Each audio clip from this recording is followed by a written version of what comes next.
kedua parameter itu adalah pertumbuhan dan mortalitas.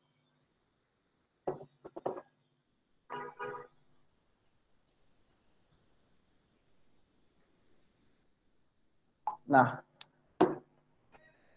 di sini dijelaskan bahwa pertumbuhan merupakan nilai numerik dalam persamaan di mana kita dapat memprediksi ukuran badan ikan setelah mencapai umur tertentu.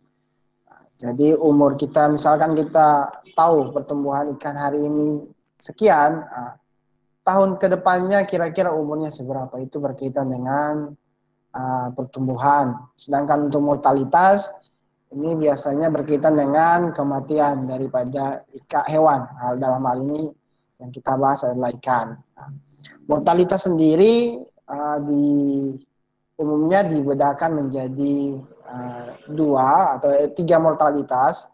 Namun yang nanti kita bahas di slide-slide berikutnya, apa itu pertumbuhan atau apa itu mortalitas. Namun perlu kita ketahui bahwa mortalitas itu terjadi karena ada dua faktor, di mana adalah faktor yang pertama adalah mortalitas alami, di mana kita tahu bahwa kematian yang disebabkan oleh faktor alam, antaranya bisa predasi, bisa faktor lingkungan dan lain sebagainya. Kemudian mortalitas yang kedua karena adanya faktor penangkapan. Kita lihat ilustrasi dari gambar ini, di mana ada kita pisahkan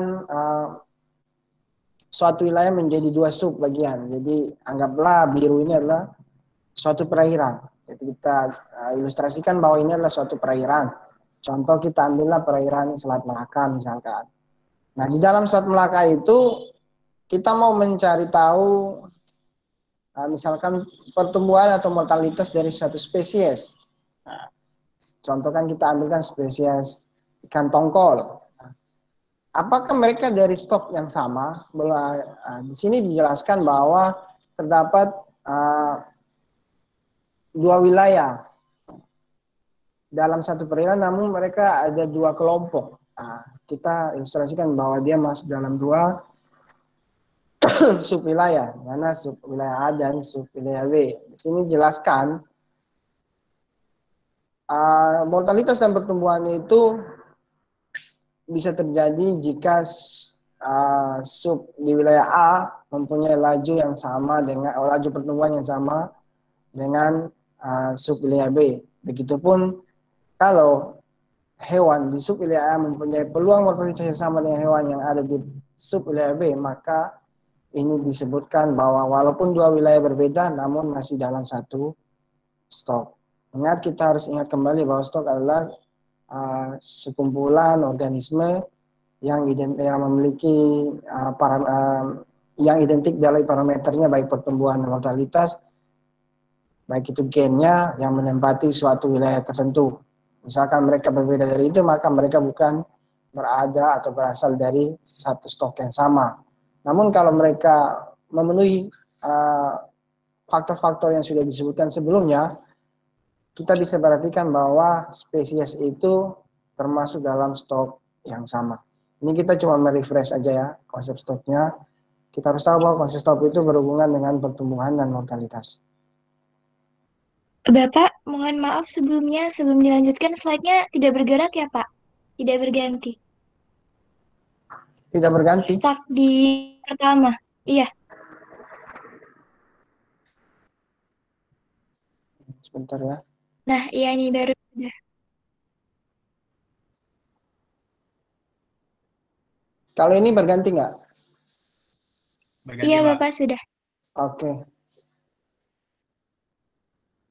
Nah, di sini dijelaskan bahwa terdapat dua alasan pokok yang menyebabkan tidak tepatnya penentuan suatu stok.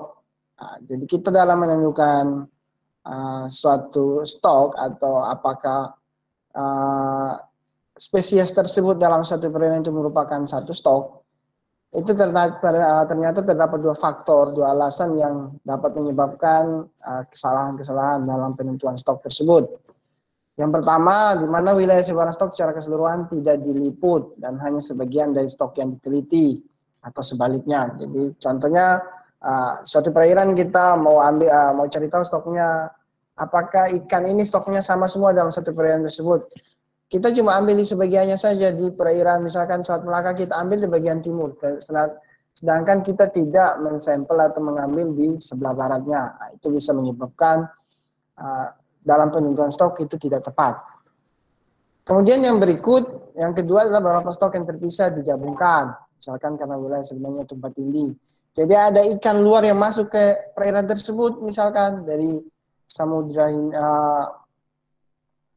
dari mana ya, kita ilustrasikan kan Selat Melaka, kita ambil ternyata dia masuk ikan lain masuk dari ikan dari Selat India, Samudra India masuk ke Selat Melaka. Nah itu bisa menyebabkan juga penentuan stoknya tidak tepat. Karena apa? Semakin banyak yang akan tumbang tinggi di situ. Next, di sini kita tahu bahwa model yang sering digunakan untuk pengkajian stok, identifikasi stok dibedakan menjadi dua model atau dua pendekatan. Nah, pendekatan yang pertama adalah pendekatan secara analitik. Nah, ini biasanya berhubungan dengan biologi dan dinamika dari suatu stok. Jadi yang kita analisa adalah biologi stok, biologi spesies tersebut. Nah, di dalam pendekatan analitik, data yang sering digunakan adalah data sampel dari ikan. Jadi data real yang kita ambil di lapangan secara langsung.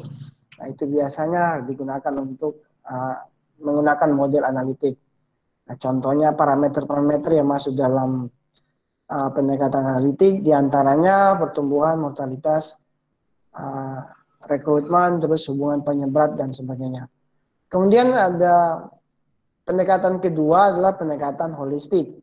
Nah, pendekatan holistik ini biasanya menggunakan data time series.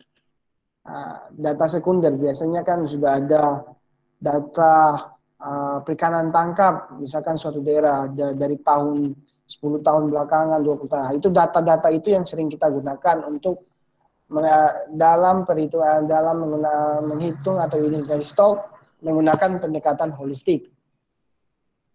Nah, pendekatan holistik ini juga dibedakan menjadi dua.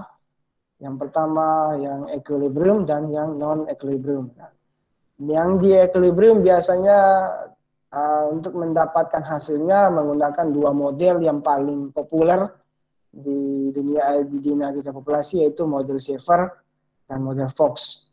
Sedangkan untuk non-equilibrium itu ada dua model, yaitu model Walter Hilborn dan model Snoot. Namun yang sering digunakan dalam pengelolaan sumber daya perikanan dengan menggunakan pendekatan holistik, untuk non-equilibrium yang sering digunakan, yang paling familiar digunakan adalah model dari Walter Hilborn.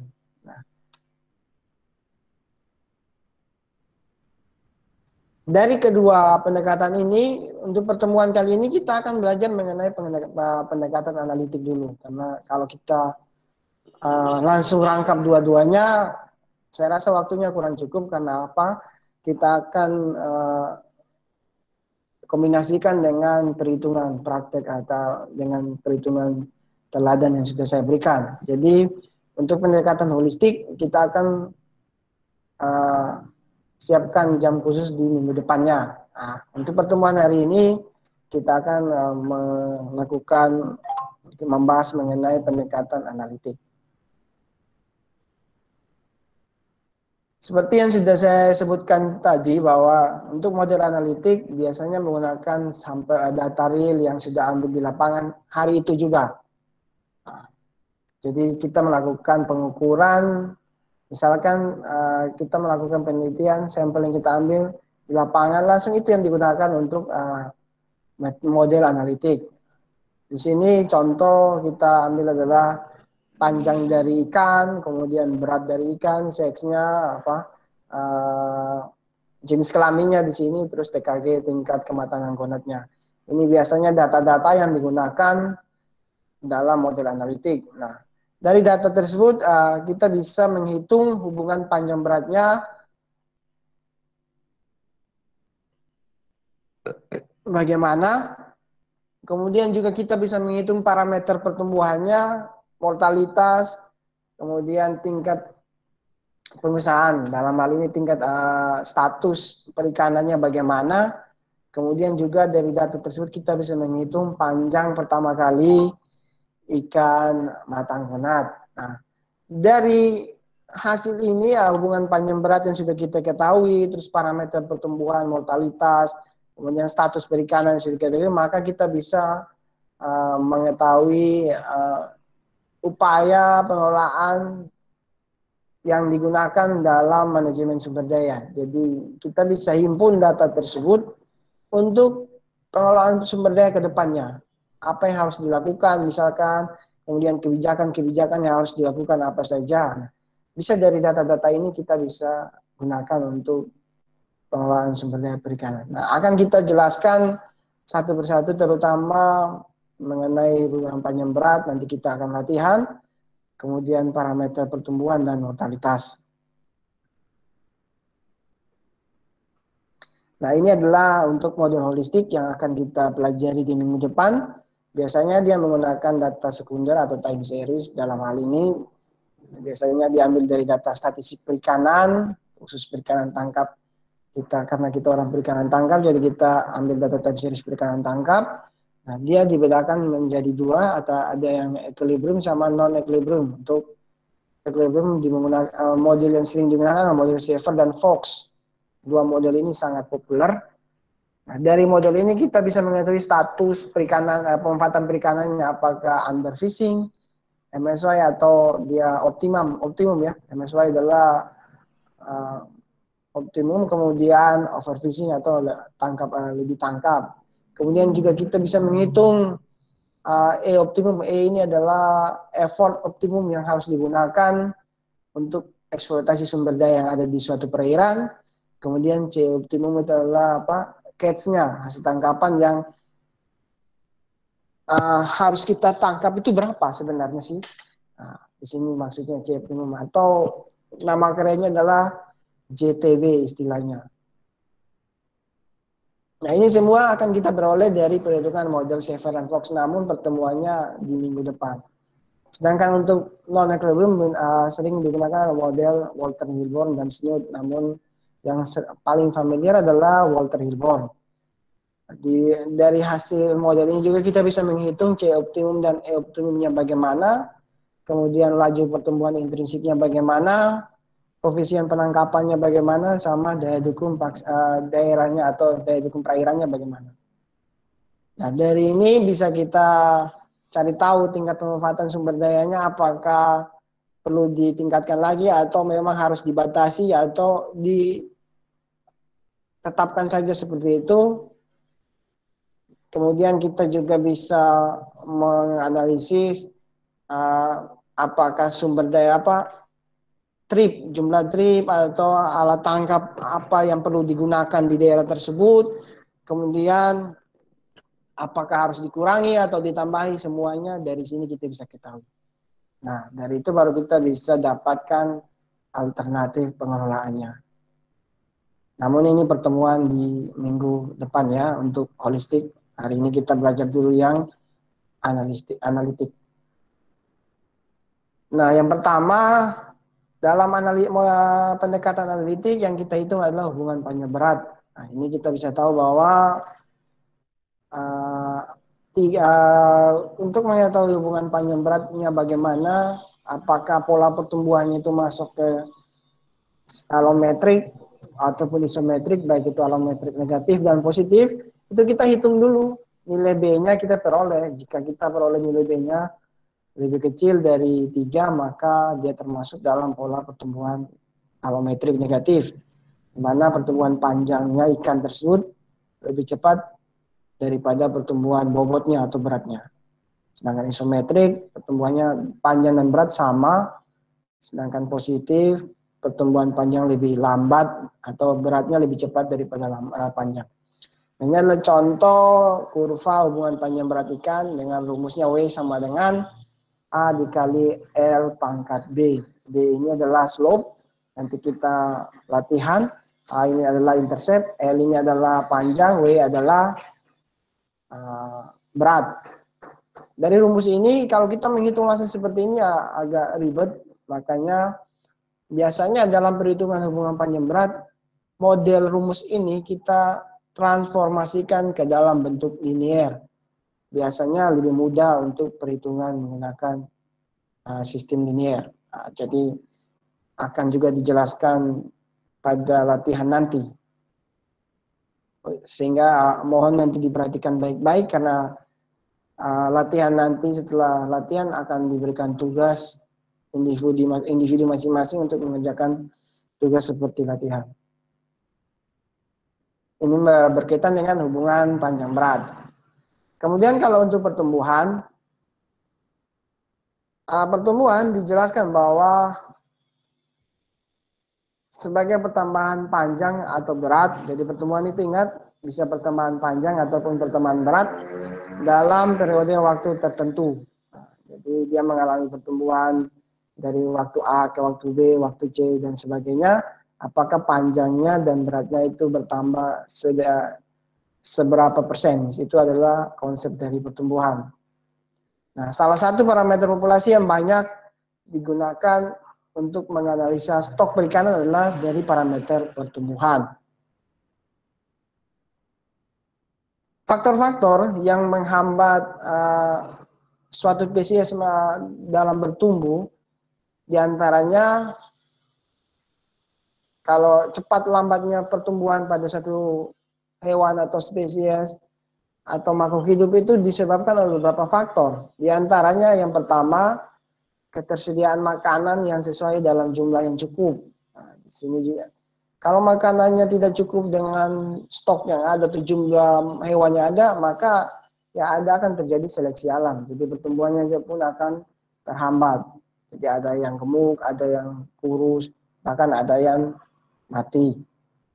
Faktor yang kedua adalah faktor stres yang disebabkan oleh kepadatan atau density dependent factor.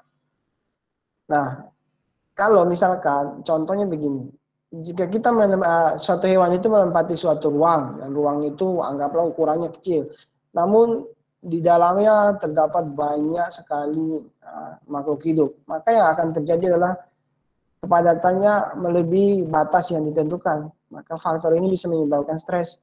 Akhirnya apa? Ikannya mati. Faktor yang berikut adalah penyakit dan parasit. Ya, ini jelas ya. Kemudian yang keempat, faktor genetis. Nah, ini kita bisa lihat bahwa ada beberapa spesies ikan yang berdasarkan faktor gennya dia cuma bisa hidup berapa tahun, ada yang cuma bisa hidup berapa bulan. Nah, kemudian dia siklusnya berulang seperti itu. Nah, ada yang hidupnya pendek, ada yang hidupnya panjang. Contoh kita lihat penyu bisa hidupnya sampai ratusan tahun ya. Nah, itu karena dari faktor genetisnya. Kalau tidak terjadi faktor pertama, kedua, dan ketiga tidak ada, maka dari faktor genetisnya penyu memiliki umur yang cukup panjang. Kemudian faktor yang terakhir yaitu faktor lingkungan atau faktor alam. Contoh kualitas air, suhu, iklim, dan sebagainya. Nah, jika faktor lingkungan ini tidak sesuai dengan taraf optimum yang harus diterima oleh suatu spesies atau makhluk hidup, maka bisa terjadi kematian. Hal yang perlu dilakukan adalah dia pasti berupaya mencari lingkungan yang tepat atau sesuai dengan adaptasi dirinya. Nah, makanya sering kita lihat ada ikan-ikan yang berupaya ya. Contoh ikan-ikan yang berupaya Jawa di paus, dia berupaya dari Samudra Pasifik menuju Samudra India karena ada sesuatu bisa jadi karena dia mau mencari makan, memijah, dan lain sebagainya.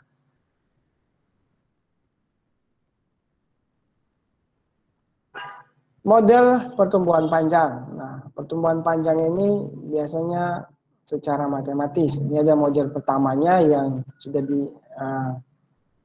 diberikan, yaitu di mana kita tahu bahwa modelnya ini adalah secara matematis, di mana LT sama dengan A dikali eksponensial K dikali E pangkat K kali T. Nah, model ini merupakan model panjang ikan dikatakan tumbuh secara eksponensial positif. Jadi tidak ada tanda negatifnya di K. Faktor pertumbuhan ikan yang di persamaan ini sangat pendek. Di mana kalau kita lihat dari model ini, pertumbuhan ikan terjadi pada saat ukuran menjelang dan setelah larva. Biasanya menggunakan model perhitungan ini. Namun kalau rumus ini diturunkan ke sini, dalam sebagian besar fase hidupnya pertumbuhan panjang ikan kan mengikuti terjadi pada dari larva menuju dewasa. Nah, maka persamaan yang digunakan itu adalah LT sama dengan B dikurangi C atau A dikurangi B sama juga dikali XE pangkat min K kali T. Nah, di mana T adalah waktu atau T sama dengan 0, di mana LT sama dengan A kurang B atau B kurang C. Itu merupakan panjang ikan pada saat baru lahir. Jadi kira-kira ikannya baru lahir itu panjangnya berapa. Kemudian nilai B itu sama dengan nilai L infinite. Ini simbol L infinite ya. Yaitu panjang maksimum yang mungkin dicapai oleh ikan tertentu tanpa adanya faktor kematian alami maupun faktor kematian akibat penangkapan. Jadi kira-kira ikan ini dia panjang maksimumnya sampai ukuran berapa, dari setelah lahir sampai ukuran berapa, itu adalah panjang maksimum ikan. Kemudian T sama dengan adalah waktu hipotetik ketika ikan baru lahir. Nah, jadi umur ikan waktu 0 tahun, 0 bulan, 0. Nah, itu panjangnya berapa. Nah, dari rumus ini kemudian diturunkan menjadi, karena ini udah ada keterangannya, B min C B sama dengan L infinite, kemudian bisa diturunkan menjadi LT sama dengan L infinite, ini adalah simbol L infinite dikurangi C. Misalkan T sama dengan T0 adalah waktu pada saat ikan panjang adalah 0 cm, atau LT0 sama dengan 0 cm, maka persamaan matematis yang ini akan menjadi ini. 0 sama dengan L infinite dikurangi C dikali E pangkat min K kali T0. Kemudian diturunkan lagi menjadi ini. Nah, dari rumus ini diturunkan menjadi rumus final yang dipakai untuk menghitung model pertumbuhan panjangnya, di mana rumusnya adalah LT sama dengan L infinite dikali 1 min E pangkat K min K kali T kurang T0. LT adalah panjang ikan pada saat umur mencapai T. Jadi kira-kira umur ikan sekian, panjangnya berapa. Seperti itu ya. Umurnya misalkan 5 tahun, panjang ikan berapa. Jadi yang perlu kita. Jadi ini adalah model final dari untuk menghitung pertumbuhan panjang. Kemudian L infinite, kita tahu bahwa panjang yang mungkin dicapai oleh ikan tanpa adanya faktor kematian alami dan faktor kematian akibat penangkapan. K adalah konstanta kecepatan pertumbuhan, jadi anggaplah konstan pertumbuhannya. Dari 1 tahun menuju 2 tahun misalkan pertumbuhannya 5, kemudian 5 cm misalkan. Terus tahun ketiga dia juga naik 5 cm, itu adalah nilai K. T adalah waktu atau umur ikan. Kemudian T0 adalah umur hipotetik pada saat panjang ikan sama dengan 0 cm. Jadi kira-kira panjang ikan 0 cm itu umur ikan berapa. Jadi ini adalah model final dari rumus yang atas diturunkan, kemudian dihasilkanlah rumus LT sama dengan L infinite dikali 1 min E pangkat min K kali T kurang T0 adalah model untuk menghitung pertumbuhan panjang. Nah, ini adalah bentuk dari kurva pertumbuhan ya. Kurva ini pertama kali dicetuskan oleh von Bentalanffy. Jadi LT sama dengan L infinite kali 1 min E pangkat min K kali T kurang T0. Nah, kurva ini, model ini pertama kali dicetuskan oleh von Bentalanffy. Makanya biasanya dalam perhitungan pertumbuhan, parameter pertumbuhan, akan ada model dari von Bentalanffy yang sering digunakan. Di sini dijelaskan bahwa umur yang dikombinasikan dengan pengukuran panjang, kita tahu di sini adalah umurnya Sumbu X adalah umur, sedangkan sumbu Y adalah panjang. Kemudian data ini bisa diperoleh hanya dengan pengukuran panjang saja. Jadi model ini kita bisa tahu pengukuran panjang ikan. Misalkan kita ambil di suatu perairan yang satu spesies yang didaratkan di suatu tempat atau pelabuhan perikanan, itu kita ukur panjangnya, maka kita bisa menghitung. Dengan model ini kita bisa ketahui dapat hasilnya kurvanya seperti ini.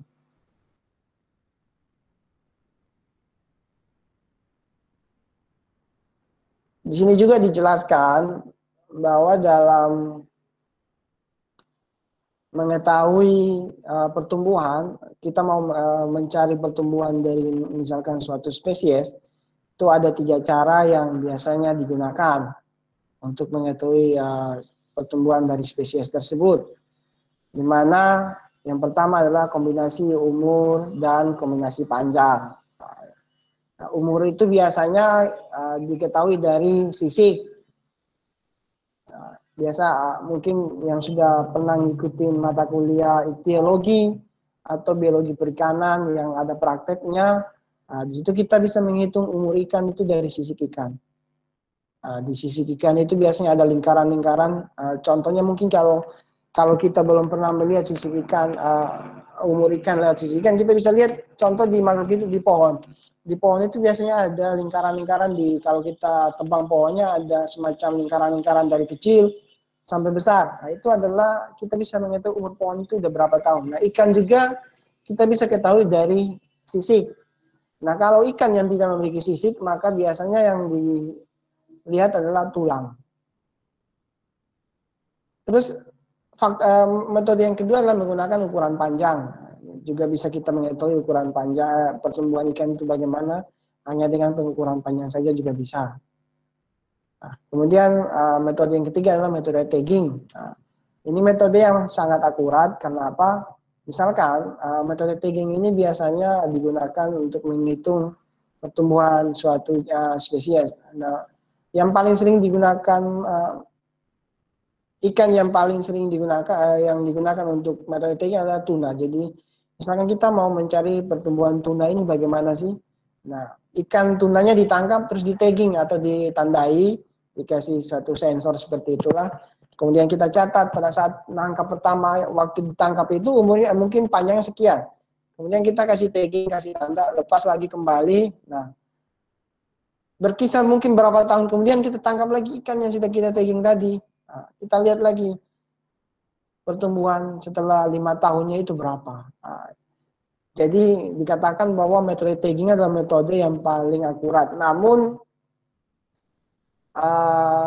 metode tagging adalah metode yang cukup mahal penggunaan dalam biayanya, makanya jarang digunakan kecuali penelitian-penelitian atau anggaran yang cukup besar. Nah, sedangkan 2 metode di atas itu metode yang sangat sederhana, namun hasilnya tidak lebih akurat daripada metode tagging. Karena apa? Kalau metode tagging kan kita tangkap ikan, kita pasangkan, kita tandai, kemudian kita lepas, kita tangkap lagi, misalkan 10 tahun kemudian ternyata panjang ikannya dalam rentan waktu 10 tahun mengalami pertumbuhan sekian sentimeter atau sekian meter. Nah, seperti itu.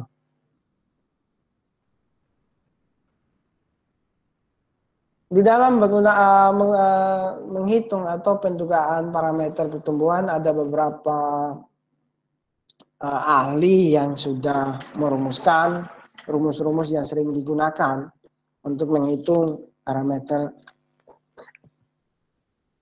pertumbuhan. Dimana yang pertama, model yang sering digunakan adalah model pertama adalah model Ford-Waldorf.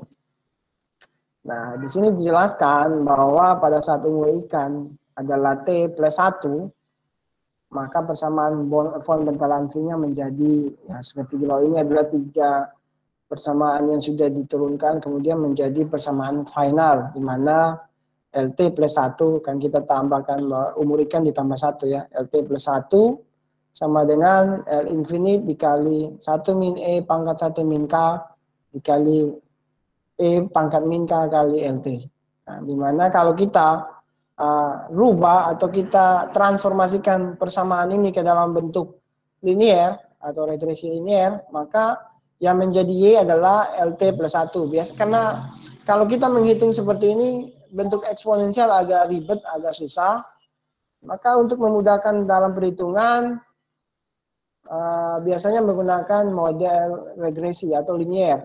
Jadi dari rumus ini kita rubah, transformasikan ke bentuk linier, di mana LT plus 1 adalah Y, karena linier, regresi linier sederhana adalah Y sama dengan A plus BX ya. LT plus 1 adalah Y, kemudian X-nya adalah LT yang paling belakang, ini adalah nilai X, kemudian nilai A adalah L infinite kali 1 min E pangkat 1 min K, ini A atau interceptnya, kemudian E pangkat min K adalah nilai B atau slope-nya, kemiringan. Nah, dari ini baru kita bisa menghitung. Sebenarnya saya pengen mengajarkan cara menghitung menggunakan rumus. Kita menggunakan Excel, namun saya rasa waktu tidak mencukupi karena kita harus menghitung pertumbuhan panjang berat lewat Excel. Kemudian kalau kita menghitung satu-satu rumus ini menggunakan Excel, setelah itu lagi kita menghitung parameter pertumbuhan lagi menggunakan VSET, maka membutuhkan waktu yang cukup lama. Jadi saya langsung saja kita tidak menggunakan rumus-rumus.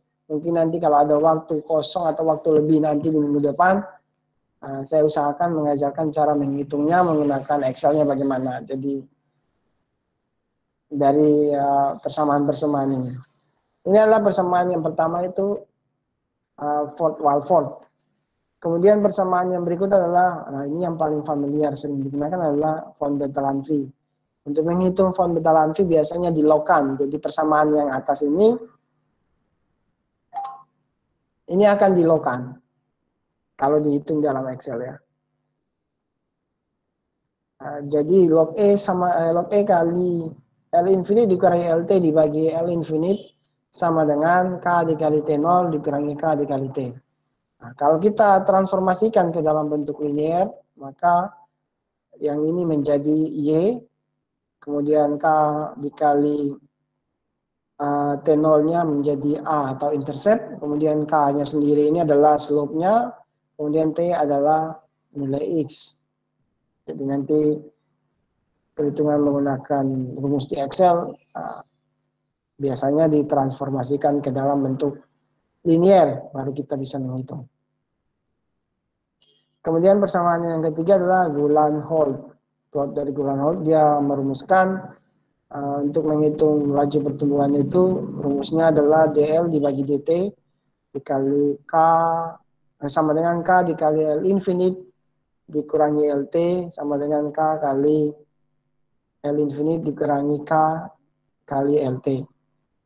Di mana didasarkan dari atas beberapa asumsi bahwa laju pertumbuhan panjang itu DL per DLT, EDT menurun dengan semakin panjangnya ikan. Jadi pertumbuhannya itu dia semakin menurun, yang awalnya dari fase larva menjadi fase dewasa kan pertumbuhannya cepat. Nah setelah dia mengalami panjang optimum maka laju pertumbuhannya pun akan menurun, jadi kurvanya menurun. Kemudian yang kedua, nilai panjang maksimum atau L infinite yang dicapai pada saat laju pertumbuhan panjang sama dengan 0. Kemudian yang ketiga adalah hubungan antara pertumbuhan panjang dengan rata-rata panjang berbentuk garis lurus.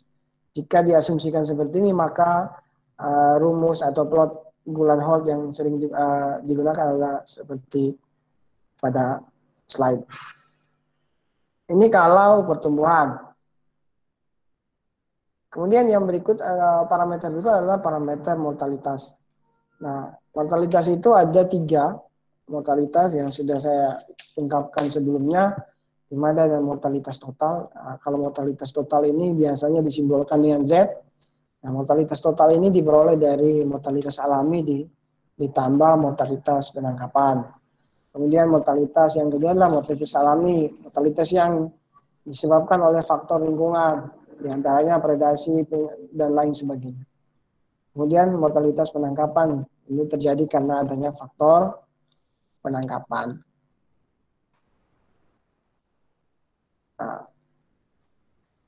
faktor alami di mana ada predasi, ada penyakit umur tua dan sebagainya.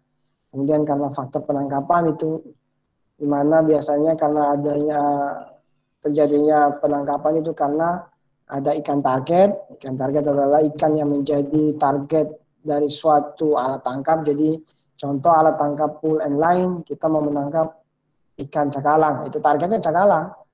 Kemudian tuna long line, targetnya ikan tuna, jadi tidak ada ikan yang lain. Sedangkan yang berikut adalah ikan on target.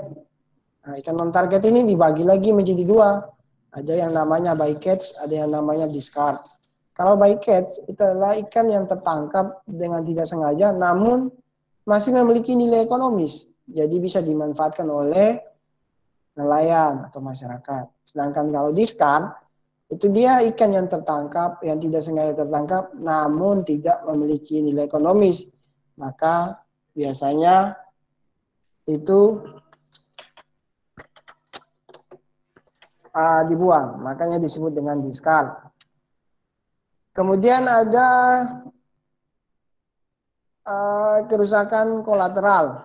Nah, ini juga termasuk dalam faktor yang disebabkan yang menyebabkan terjadinya penangkapan.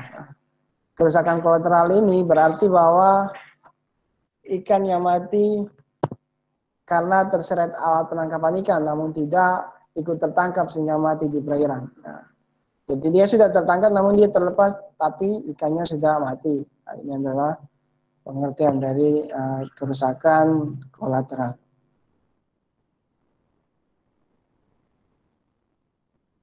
Nah, kita tahu konsep mortalitas yang sudah diketahui, yang sudah dirumuskan, di mana rumusnya adalah N2. N2 ini adalah tahun. N2 sama dengan P ditambah D ditambah O ditambah Y ditambah N1.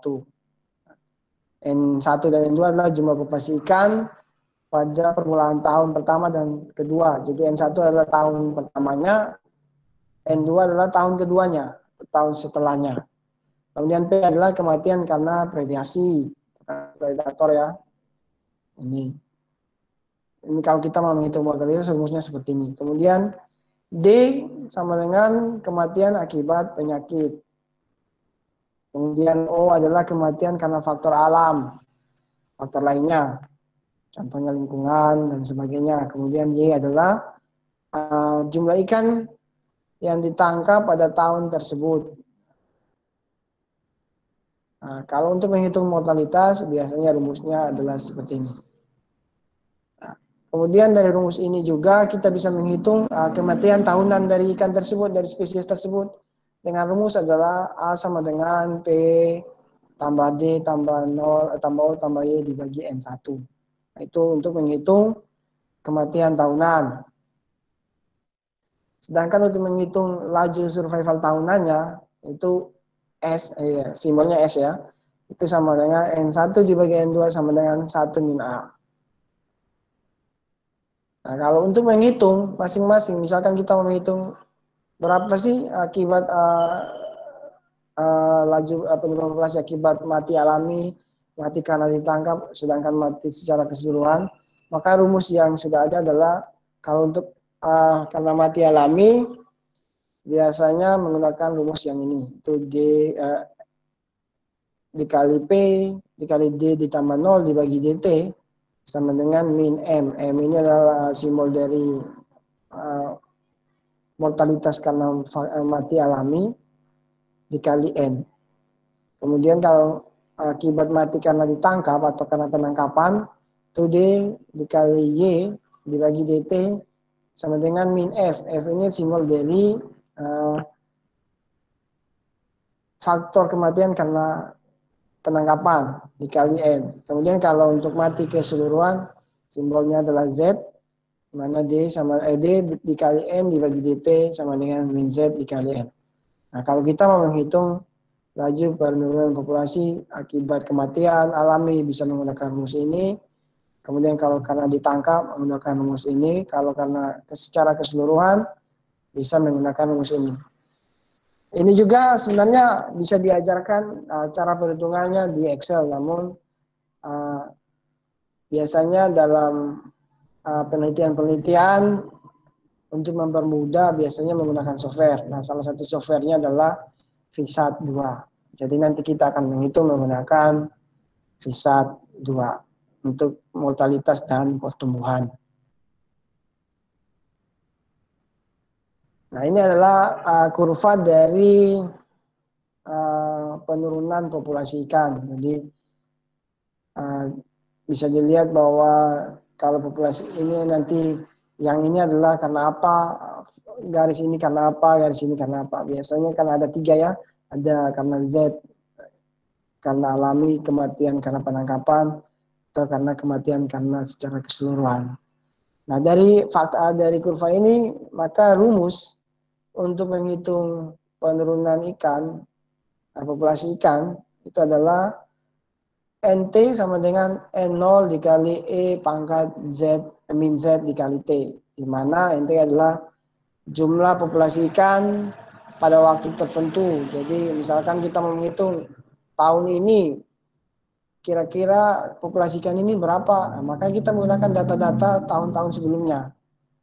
Di mana N0 adalah jumlah populasi awal. Kita tahu bahwa kalau populasi awalnya seberapa, misalkan tahun ini, tahun kemarin populasi awalnya berapa. Kita menghitung kira-kira tahun ini populasinya berapa. Z adalah total mortality-nya.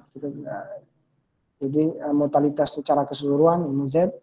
Kemudian E adalah bilangan natural atau alam. Jadi ini faktor dari alam. Nah, dalam menghitung penurunan populasi ikan dari rumus ini, biasanya seperti pertumbuhan, untuk menghitung di Excel, rumus ini kita transformasikan ke dalam bentuk linear, supaya mempermudah dalam perhitungan. Nah, bentuk transformasinya menjadi log ENT sama dengan log EN0 dikurangi Z dikali T. Nah, dari sini kita bisa tahu bahwa bentuk linearnya untuk log ENT adalah Y, kemudian log EN0 adalah nilai A-nya, Z adalah nilai B-nya, T adalah nilai X-nya. Perlu kita ketahui bahwa bentuk linear, regresi linear sederhana adalah Y sama dengan A plus BX. Atau A plus B kali X ya. Ini adalah kurva bentuk linearnya. Jadi kalau ini bentuk eksponnya, dia agak cengkung ke dalam, begini, maka kalau untuk linearnya dia akan lurus. Nah, ini adalah contoh perhitungan mortalitas keseluruhan menggunakan aplikasi VSAT. Jadi ini adalah kurva mortalitasnya. Jadi nanti kita pelajari sampai mendapatkan kurva seperti ini. Nah, di dalam kurva ini yang pertama kali menemukan aplikasi VSAT yang sering digunakan adalah Pauli ya, tahun 80. Rumusnya adalah log M.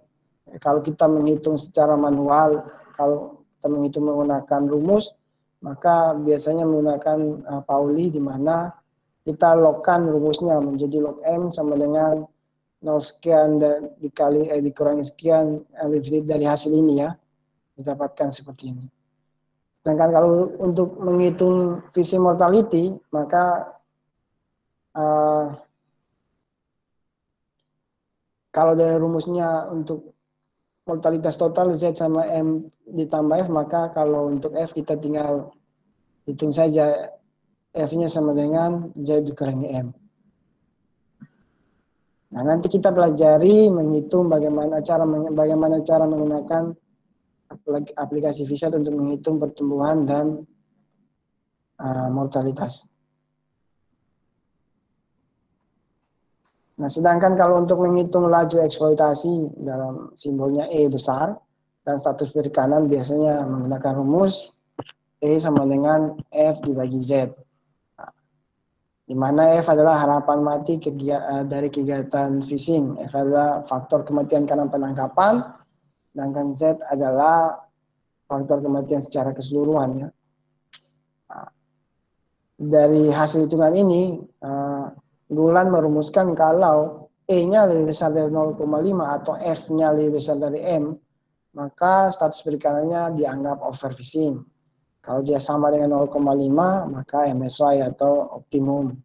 Sedangkan kalau E-nya di bawah 0,5, maka status perikanan dari suatu perairan tersebut masih under fishing.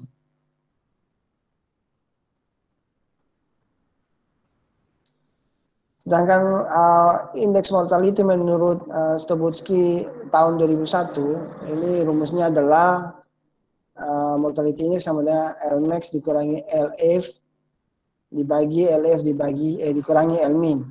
Nah, Lmax adalah panjang maksimum yang dapat dicapai suatu spesies, sedangkan LF adalah panjang rata-rata hasil tangkapan di perikanan tersebut. Jadi hasil tangkapan yang ditangkap di suatu perairan, terus kita rata-ratakan, itulah nilai LF-nya. Sedangkan Lmin adalah panjang terkecil dari ikan yang ditangkap. Nah, ini kalau kita mau menghitung mortality index menggunakan pendekatan dengan yang dirumuskan oleh Stobutsky dan teman-teman. Oke, sampai di sini ada yang ingin bertanya sebelum kita masuk ke teladannya?